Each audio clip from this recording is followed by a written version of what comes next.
ನಮಸ್ಕಾರ ಗುರು, ನಾನು ನಿಮ್ಮ ಮನೋ. ಇವಾಗ ನಾನು ಯೂಟ್ಯೂಬ್ನಲ್ಲಿ 100 ಫಾಲೋವರ್ಸ್ ಕಂಪ್ಲೀಟ್ ಆಗಿರುತ್ತೆ. ಅದಕ್ಕೋಸ್ಕರ ಒಂದು ಮೀಟಪ್ ಇಡೋಣ ಅಂತ ಡಿಸೈಡ್ ಆಗಿದ್ದೀನಿ. ಇದು ಅನೌನ್ಸ್ಮೆಂಟಿಂಗ್ ಎಲ್ಲ ನಾನು ಇನ್ಸ್ಟಾಗ್ರಾಮ್ನಲ್ಲಿ ಹೇಳ್ಬಿಟ್ಟಿದ್ದೀನಿ ಸ್ಟೇಟಸ್. ಇನ್ಸ್ಟಾಗ್ರಾಮ್ ಯಾರು ಫಾಲೋ ಆಗ್ತಿಲ್ಲ ಅಂದರೆ ಫಾಲೋ ಆಗ್ರಿ. ಇಲ್ಲಿವಾ ಇದೇ ನಂದು ಇನ್ಸ್ಟಾಗ್ರಾಮ್ ID, ಫಾಲೋ ಆಗ್ರಿ. ಕೇಕೆಲ್ಲ ಆರ್ಡರ್ ಕೊಟ್ಟಿದ್ದೀನಿ. ಕೇಕ್ ನಿನ್ನೆನೇ ಕೊಟ್ಟಿದ್ದೀನಿ. ಇವಾಗ ನಾವು ತಗೊಂಡ್ಬರ್ತಿದ್ವಿ. ಸಂಡೇ ಇವತ್ತು ಬನ್ನಿ ಹೋಗೋಣ ಅಲ್ಲಿ ಕೇಕ್ ತಗ.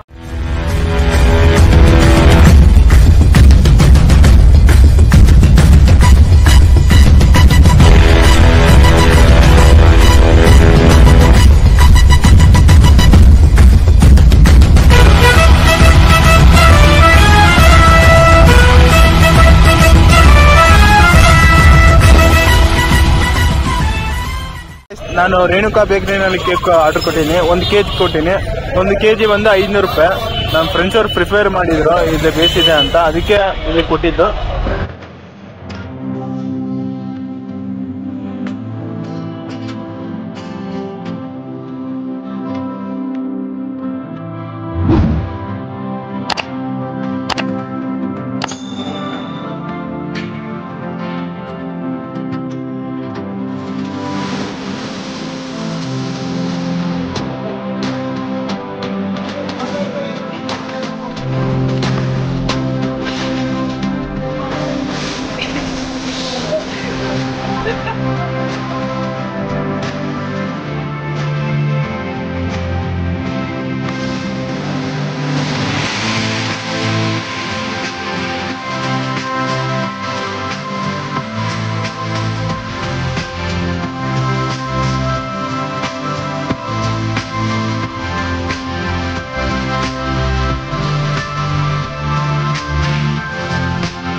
ಯೂಟ್ಯೂಬ್ ನಲ್ಲಿ 100 ಫಾಲೋವರ್ಸ್ ಆಗಿದ್ದಕ್ಕೋಸ್ಕರ ನನ್ನ ಖುಷಿಗೆ ನಾನು ಕೇಕ್ ಕಟ್ ಮಾಡಿದ್ದು. ಅದೇ 1K ಬರಲಿ, ಎಷ್ಟು 1K ಬರಲಿ, ನಾನು ಅನ್ನದಾನ ಹಾಕ್ತೀನಿ. ನಾನು ಒಂದ್ಸರಿ ಹೇಳಿನಂದ್ರೆ ಮಾತು ಅದು ಖಂಡಿತವಾಗಿ ನಾನು ಮಾಡ್ತೀನಿ. ಪ್ಲೀಸ್ ಗೈಸ್, ನಿಮ್ಮ ಸಪೋರ್ಟ್ ನಮಗೆ ಬೇಕು. 1-2 ಲೈನ್ ತಮಿಳ್ನಲ್ಲಿ ಮಾತಾಡ್ಬೇಕು. ತಮಿಳ್ ಫ್ಯಾಮಿಲಿ ಅದಾರ ನನಗೆ. ಓಕೆ. ಚಿತ್ತಿ ಚಿತ್ತಪ್ಪ, ಮಾಮ ಅತ್ತೆ, பெரியப்பா பெரியம்மா, அக்கா தம்பி, அப்புறமா என்னோட ஸ்வீட் குட்டி தங்கச்சி, உங்க எல்லாருக்கும் நன்றி. இதே மாதிரி நான் மேலே மேலே போறதுக்கு உங்க சப்போர்ட் வேணும். நீங்க பண்ணுவீங்க சொல்லிட்டு நினைக்கிறேன். ಅದೇ ಮಾದಿ ಅವರು ಆಶೀರ್ವಾದ ಪನ್ನಿಂಗ ಅಲ್ಲ. ಗೋಪಿ ವಿಡಿಯೋದಲ್ಲಿ ನೋಡಿದ್ರೆ ನಾಚಿಕೆನಿಂದ ತುಂಬಾ ಅಟ್ಟೆಗೆ ಹೋಗ್ತಿತ್ತು. ಯಾಕೆ ಇವಾಗ ನಾಚಿಕೆ ಯಾಕೆ ಮಾಡ್ಬೇಕು? ನೀವು ನನ್ನ ಹಿಂದೆ ಇದ್ದೀರಿ 100 ಜನ. ಇದಕ್ಕೋಸ್ಕರ ನಾಚಿಕೆ ಎಲ್ಲ ಕೊಡೋದಿಲ್ಲ. ಇವಾಗ ಡೈರೆಕ್ಟ್ ನಾನು ವಿಡಿಯೋ ಕೊಟ್ಟು ವಿಡಿಯೋ ಮಾಡ್ತೀನಿ. ಇವಾಗಿಂದ ವಿಡಿಯೋ ಏನೇನು ಇಷ್ಟ ಆಗಿದ್ರೆ ಲೈಕ್ ಆ್ಯಂಡ್ ಶೇರ್ ಸಬ್ಸ್ಕ್ರೈಬ್ ಮೂರು ಮಾಡಿ. ಯಾರು ಬಂದು ಉತ್ಸಾಹ ಇರ್ಬೇಕು. ನಿಮ್ಮ ಬಳ್ಳಾರಿಯವರ ನಿಮ್ಮ ಪವರ್ ತೋರಿಸಿ ಮತ್ತೆ ಅಭಿಯವರು